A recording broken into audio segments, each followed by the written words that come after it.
요한복음 19장 1절로 42절 말씀까지 저와 여러분이 한 절씩 교독하도록 하겠습니다. 제가 먼저 1절 읽겠습니다. 이에 빌라도가 예수를 데려다가 채찍질하더라.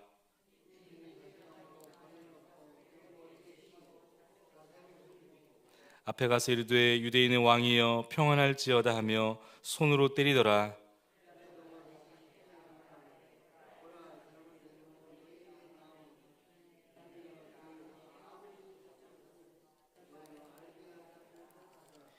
이에 예수께서 가시관을 쓰고 자색 옷을 입고 나오시니 빌라도가 그들에게 말하되 보라 이 사람이로다 하매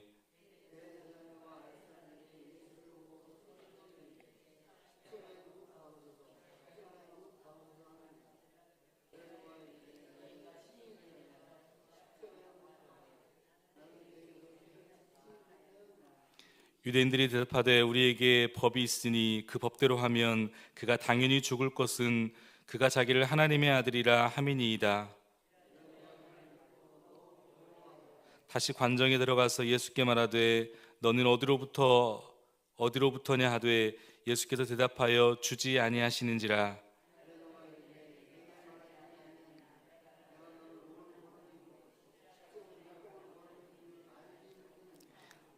예수께서 대답하시되 위에서 주지 아니하셨더라면 나를 해할 권한이 없으리니 그러므로 나를 내게 넘겨준 자의 죄는 더 크다 하시니라.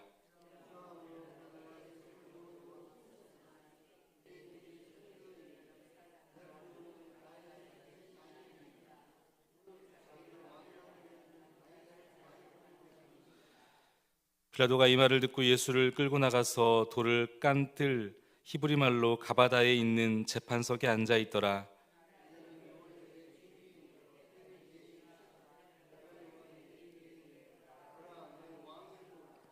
그들이 소리 지르되 없이 하소서 없이 하소서 그를 십자가에 못 박게 하소서.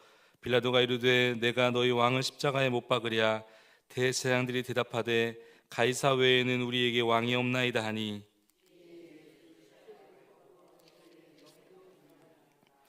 그들이 예수를 맡음에 예수께서 자기의 십자가를 지시고 해골 히브리 말로 골고다이라 하는 곳에 나가시니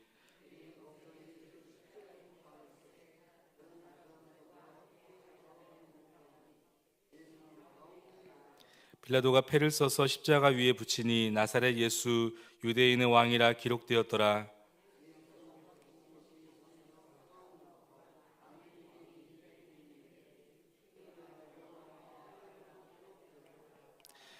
유대인의 대제사장들이 빌라도에게 이르되 유대인의 왕이라 쓰지 말고 자칭 유대인의 왕이라 쓰라 하니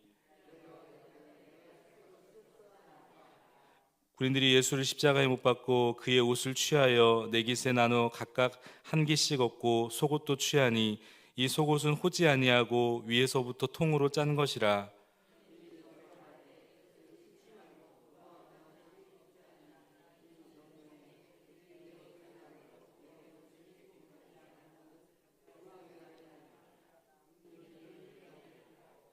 예수의 십자가 곁에는 그 어머니와 이모와 글로바의 아내 마리아와 막달라 마리아가 섰는지라.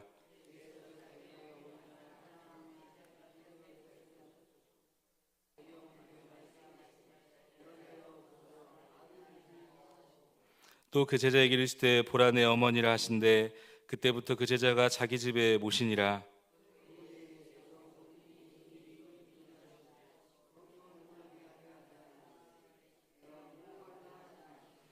거기 신포도주가 가득히 담긴 그릇이 있는지라. 사람들이 신포도주를 적신 해면을 우슬초에 매어 예수의 입에 대니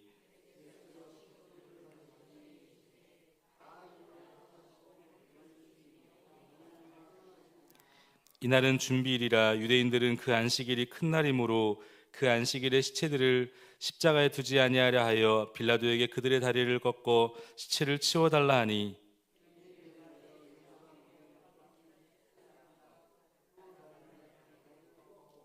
예수께 이르러서는 이미 죽으신 것을 보고 다리를 꺾지 아니하고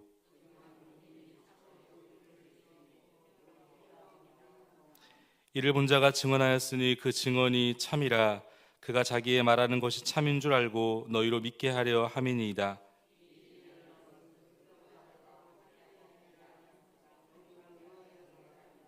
또 다른 성경에 그들이 그 찌른 자를 보리라 하였느니라.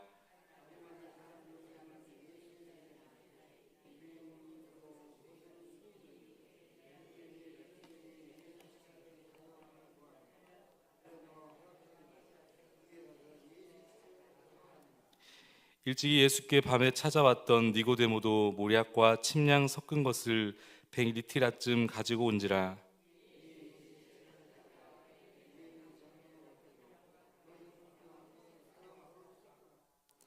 예수께서 십자가에 못 박히신 곳에 동산이 있고 동산 안에 아직 사람을 장사하는 일이 없는 새 무덤이 있는지라. 이날은 유대인의 준비일이요 또 무덤에 가까운 고로 예수를 거기 두니라. 아멘. 성경을 응하게 하려 함이라, 성경을 응하게 하려 함이라 라는 제목 가지고 잠시 하나님 말씀 나누겠습니다. 오늘 특별히 본문 31절로 42절 말씀을 중심으로 함께 나누겠습니다. 우리 예수님께서 십자가에 달려 다 이루었다라고 외치시며 그렇게 운명하셨습니다. 우리 예수님께서는 우리의 죄의 값인 수치, 그리고 형벌, 그리고 이 죽음을 대신 짊어지심으로 우리의 모든 죄의 값을 완벽하게 지불하셨습니다. 다 이루었다라고 외치셨습니다. 특별히 오늘 본문 요한복음 19장 31절 이하는 이렇게 운명하신 이 예수님의 시신을 내리는 장면, 내리는 과정, 그리고 이 예수님의 시신을 무덤에 안치하는 장면으로 기록되어 있습니다.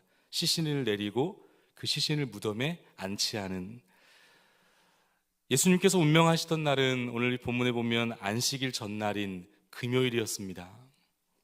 그런데 예수님의 장례는 십자가에 못 박히신 그 당일에 이루어지죠.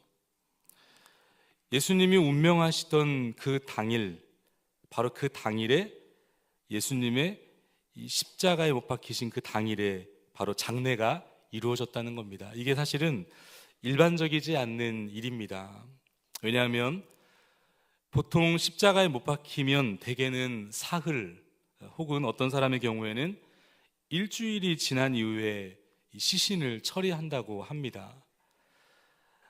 아마도 이 십자가의 처형의 그 의미와 관련이 있는데, 여러분 사실 이 십자가형이 어떤 형벌입니까? 죄수가 숨이 넘어간 뒤에 그 시체를 그대로 십자가에 매달아 둡니다.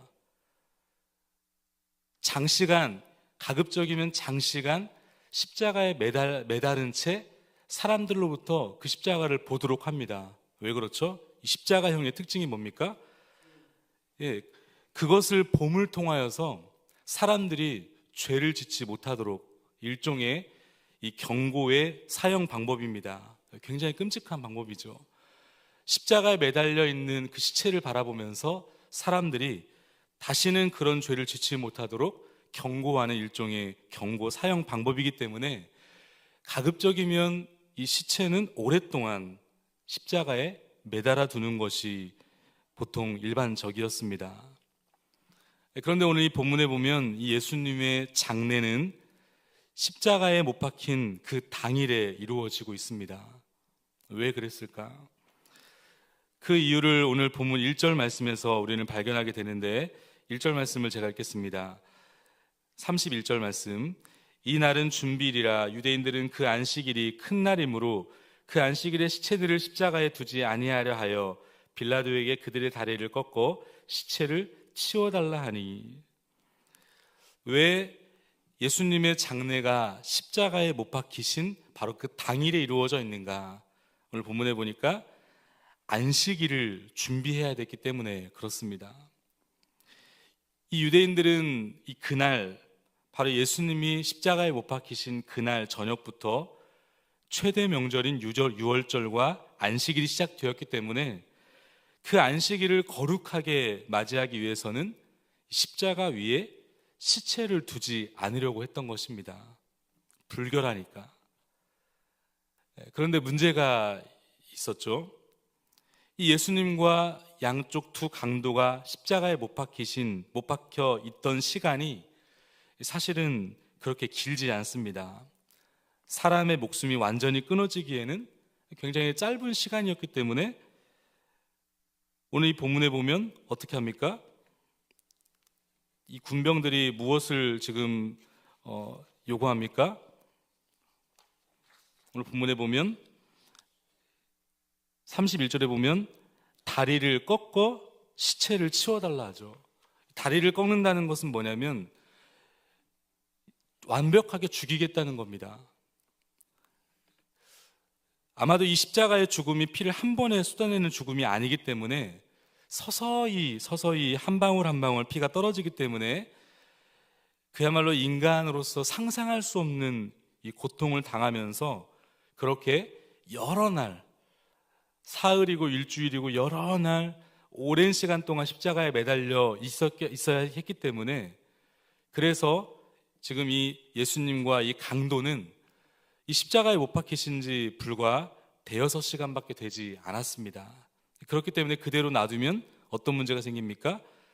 유대인들의 입장에서는 안식일을 거룩히 지켜야 되는데 이 저주받아 처형한 시체가 나무에 매달려 있기 때문에 부정하게 되는 것이죠. 그래서 오늘 본문 31절에 보면 이 빌라도에게 무엇을 요구하냐면 다리를 꺾게 해달라. 왜냐하면 여러분, 십자가형이 어떻습니까? 이 본능적으로 살기 위해서 다리에 힘을 주고 몸을 일으키면서 가슴을 펴고 호흡해서 생명을 연장하기 때문에 그렇습니다. 그러니까 십자가에 매달린 채 중력을 이기기 위해서 다리에 힘을 줘서 심호흡을 하면서 그렇게 생명을 연장합니다. 본능적으로. 그런데 그 다리를 꺾는다는 것은 그 행위를 하지 못하게 만드는 거예요. 그 생명을 연장하는 것을 하지 못하도록 다리를 쳐서 더 이상 호흡할 수 없도록 죽게 하기 위해서 지금 다리를 꺾어라 라고 요구하고 있는 것입니다. 참으로 끔찍한 상황이죠. 그런데 오늘 우리가 이 본문을 통해서 이 위선적인 이 유대인들의 신앙을 우리가 보게 됩니다. 굉장히 위선적이지 않습니까? 양심이 마비되어서 하나님의 아들을 눈 하나 깜빡하지 않고 십자가에 못 박은 그들이지만 형식적으로는 여러분 어떻습니까? 철저하게 이 전통적인 의식의 근거에서 안식일을 지키려고 하는 이 유대인들의 위선의 모습, 굉장히 위선적인 모습이 아닐 수 없습니다. 다리를 꺾어달라고 하는 이들의 요청에 빌라도는 결국 군인들을 보내서 이 죄수들의 다리를 꺾기 시작하는데, 그런데 예수님이 어떻습니까? 오늘 본문에 보면 이미 생명이 떠났습니다. 그래서 다리를 꺾지 않고 대신 창으로 옆구리를 찔리게 되죠. 오늘 본문 32절과 34절 말씀까지 우리 같이 한번 읽어보겠습니다. 32절부터 시작. 군인들이 가서 예수와 함께 못 박히신 첫 사람과 또 그 다른 사람의 다리를 꺾고 예수께 이르러서는 이미 죽으신 것을 보고 다리를 꺾지 아니하고 그중 한 군인이 창으로 옆구리를 찌르니 곧 피와 물이 나오더라. 예수님은 이미 생명이 떠난 상태였습니다. 그래서 다리를 꺾지 않고 오늘 본문에 보면 창으로 옆구리를 찌르게 되죠. 그런데 오늘 제가 주목하고 있는 것은 오늘 본문 36절입니다. 성경은 이것을 무엇이라고 증언하고 있는가? 오늘 36절 말씀 같이 한번 읽겠습니다. 36절 시작. 이 일이 일어난 것은 그 뼈가 하나도 꺾이지 아니하리라 한 성경을 응하게 하려 함이라. 아멘. 성경을 응하게 하려 함이라. 그저 우연히 일어난 사건이 아니라 이 모든 사건은 바로 성경을 응하게 하기 위함이었다는 겁니다. 그러니까 여러분, 이 본문의 이 기록은, 이 역사적인 사건은 구약의 시편 34편 20절 말씀을 근거로 하는데, 그 본문을 찾아보면 이렇게 메시아에 대한 예언을 하고 있습니다. 시편 34편 20절, 그의 모든 뼈를 보호하시며 그 중에서 하나도 꺾이지 아니하도다. 이 말씀을 응하게 하기 위해서 스가랴 12장 10절 말씀도 마찬가지입니다. 내가 다윗의 집과 예루살렘 주민의 은총과 간구하는 심령을 부어주리니 그들이 그 찌른 바 그를 바라보고 그를 위하여 애통하기를 독자를 위하여 애통하듯 하며 그를 위하여 통곡하기를 장자를 위하여 통곡하듯 하리로다. 바로 이 십자가에 매달린 이 메시아, 구약에 예언된 이 메시아의 말씀을, 이 약속의 말씀을 성취하기 위하여서 지금 이렇게 하나님께서 역사하고 계셨다는 겁니다. 예수님 앞에 유독 몽둥이를 멈춘 병사나 느닷없이 예수님의 몸 깊숙이 창을 찔러댄 병사나, 그들은 무심코 행한 행동이었겠지만 하나님은 그들을 통해서 하나님의 말씀을 어김없이 성취하고 계셨던 것입니다. 그렇습니다. 우리 하나님은 당신의 말씀을 신실하게 이루어 가셨고, 우리 예수님은 그 하나님의 말씀에 철저하게 지금 순종함으로 반응하고 계셨습니다.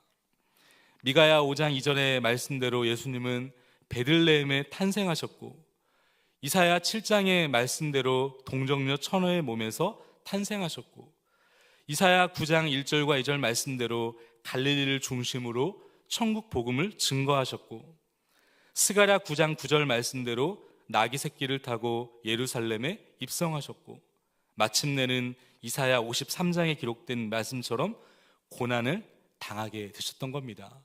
이 모든 예수 그리스도의 이 사건은 바로 철저하게 하나님의 말씀을 응하게 하기 위하여 그 하나님의 말씀 앞에 철저하게 순종하시고자 하시는 바로 예수 그리스도의 순종으로 나타나게 되었다는 사실을 우리는 기억해야 됩니다. 여러분, 그렇습니다. 예수님의 삶의 궤적은 결코 우연이 아니었습니다.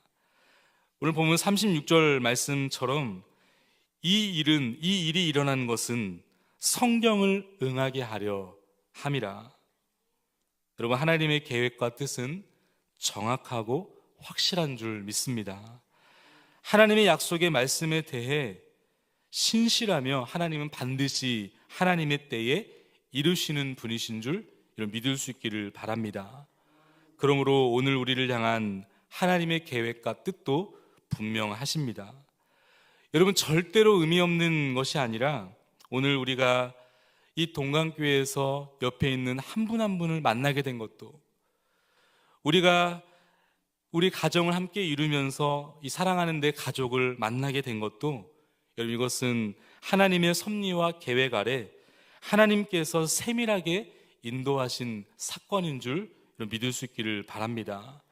그냥 우연히 일어난 사건이 아니라 하나님께서 이 동강교회를 이 지역사회에 세우신 것도, 그 소수의 헌신된 이 교회를 사랑하고 그 모든 헌신과 눈물과 피를 쏟으시며 이 교회를 사랑하셨던 우리 믿음의 귀한 선배들이, 여러분, 그저 우연히 일어난 일이 아니라 하나님께서 하나님 당신의 말씀과 하나님의 뜻을 이루기 위하여서 이곳에 그리스도의 몸된 교회를 세운 줄 믿습니다. 시편 18편 30절에 보면 하나님의 도는 완전하고 여호와의 말씀은 순수하니 그는 자기에게 피하는 모든 자들의 방패시로다. 아멘. 하나님의 하시는 일은 흠이 없고 하나님의 길은 완벽하다. 여러분, 그러므로 오늘 우리의 인생을 살아가면서 혹시라도 이해할 수 없는 인생의 혼란이 찾아왔다면, 이해할 수 없는 인생의 혼돈을 만날 때마다 우리는 반드시 기억해야 됩니다. 하나님의 약속의 말씀에는, 하나님은 그 약속의 말씀에는 신실하시다. 신실하신 하나님께서는 반드시 약속의 말씀을 이루어 가시는 분이시다. 그런가 하면 그 약속의 말씀에 순종함으로 반응할 수 있기를 주님의 이름으로 축복합니다. 오늘 우리의 걸음도 우연은 아닙니다. 우리가 걷지만 하나님께서 우리와 함께 동행하시는 걸음인 줄 믿습니다. 그러므로 여러분, 부르심의 좌표 위에 서 있을 수 있기를 주님의 이름으로 축복합니다. 부르심의 좌표 위에 계셔야 됩니다. 여러분, 기차 여행을 해보신 분이 있으실 겁니다. 우리나라야 이렇게 짧기 때문에 기차 여행이라고 해봤자 이제 강원도, 춘천 혹은 부산 이렇게 이제 기차를 타고 갈 수 있는데, 한 번은 인도에 선교를 갔을 때 이제 캘커타라고 하는 곳에 베이스 캠프를 차려놓고 이 바라나시라고 하는 곳을 간 적이 있습니다. 이 바라나시는 그들이 힌두교에서 말하는 이 성지로 불리는 그 강이 있는데, 그 바라나시를 가기 위해서 캘커타에서 무려 한 16시간 이상을 이 기차를 타고 가야 됩니다. 그러다 보니 저녁에 밤늦게 출발해서 온 밤새도록 달리면서 이제 아침에 해가 뜨는 것을 바라보고, 그리고 한낮을 다 지켜가면서 그 기차 안에 그곳을 갔던 적이 있습니다. 때로는 넓고 푸른 들녘을 지나가기도 하고, 때로는 시원하게 탁 트인 그런 이 강가를 지나가기도 하고, 그런데 그 기차가 항상 그런 구간만을 지나는 것은 아닙니다. 때로는 굉장히 어두운 터널을 지나가기도 하고, 때로는 굉장히 스산하고 음산한 이런 폐 공장 같은 곳도 지나가기도 하고, 때로는 아주 위험천만해 보이는 그런 가파른 이 절벽 위를 지나가기도 합니다. 기차 구간이 그렇습니다. 그 기차 안에서 밖에 보이는 풍경을 바라보는 것도 마찬가지입니다. 꼭 우리의 인생을 바라보는 것처럼 그런 느낌이 들었습니다. 창밖에 좋은 풍경이 나타나면 내 인생이 정말 잘 가고 있는 것 같구나. 그런데 반면에 좋지 않은 풍경이 나오면 내 인생이 뭔가 잘못돼 가고 있는 것처럼 그런 착각에 빠질 때가 있습니다. 인생의 창밖 너머로 바라보이는 풍경이 아무것도 없는 모래사막이라고 한다면 우리는 이렇게 생각합니다. 여기 잘못 온 것 같다. 인생의 사막의 구간, 이 어두운 터널을 지나가기도 여러분 합니다. 위태로운 절벽을 지나가기도 합니다. 근데 여러분, 인생의 부르심을 쫓아갈 때 목적지에 이르는 것이 중요하다고 한다면, 여러분 그 과정을 지나가는 것에 있어서 때로는 마치 기차 안에 밖을 바라보는 풍경과 같이 때로는 아름다운 풍경을 바라볼 수도 있지만, 때로는 아름답지 않은 풍경을 바라보게 되는 것도 사실입니다. 여러분, 창밖에 보이는 풍경이 우리의 인생을 판단하는 기준이 되지 않기를 주님의 이름으로 축복합니다. 하나님의 부르심에 따라 때로는 형통할 때도 있고, 하나님의 부르심에 따라 때로는 고난의 때가 있고, 그러나 중요한 것은 무엇입니까? 그것이 형통할 때에도 고난의 때에도 하나님 주님과 함께 동행한다고 한다면, 여러분 그 지점은 지금 바른 길로 가고 있다는 사실을 여러분 기억할 수 있기를 바랍니다. 그런 의미에서 사실 모든 것이 부르심의 현장인 줄 믿습니다. 오늘 우리가 결혼을 해서 결혼을 하며 함께 가정을 이룬 것도 부르심의 현장이고, 직장도 내 부르심의 현장이고, 내가 섬기는 이 몸된 교회도 부르심의 현장이 되는 것입니다. 주님이 우리를 부르셨습니다. 근데 여러분, 이 부르심을 내가 선택했다고 생각하는 사람들은요, 위기가 찾아오면 어떻습니까? 거기에 잘못 반응하게 되어 있어요. 결혼도 내가 선택했기 때문에 힘들면 어떻습니까? 내가 그냥 끝내겠다 이렇게 결정하죠. 직장도 내가 선택했으니까 마음에 안 들면 그냥 사표 던져버리겠다 생각하죠. 교회도 내가 다니다가 마음에 안 들면 어떻습니까? 어려움이 생기면 내가 선택했으니까 내가 그냥 끝내버려야 되겠다. 여러분, 그것은 하나님이 오늘 우리 이곳에, 우리의 가정에, 우리의 직장에, 우리의 일터에 부르신 그 부르심의 반응에 좋은 태도가 아닙니다. 아무리 힘들어도, 아무리 어려워도, 아무리 낙심되는 일이 있어도 부르신 그분이 끝났다고 하지 않는 이상 여러분, 그것은 끝나지 않은 것인 줄 믿을 수 있기를 바랍니다. 내 마음대로 던질 수 없고 내 마음대로 끝낼 수 없습니다. 하나님의 부르심 앞에 오늘 저와 여러분들은 그저 순종할 뿐입니다. 오늘 내게 부르신 부름의 현장에서 그 길을 꾸준히 갈 수 있기를 주님의 이름으로 축복합니다. 그분이 끝이 아니라고 한다면 여러분 아직 끝이 아니기 때문에 그 부르심의 현장 앞에 오늘 예수님이 그러셨던 것처럼 하나님의 말씀에 순종함으로 오늘도 주님 앞에 이 하루를 최선을 다하여 순종의 모습으로 드릴 수 있기를 주님의 이름으로 축복합니다.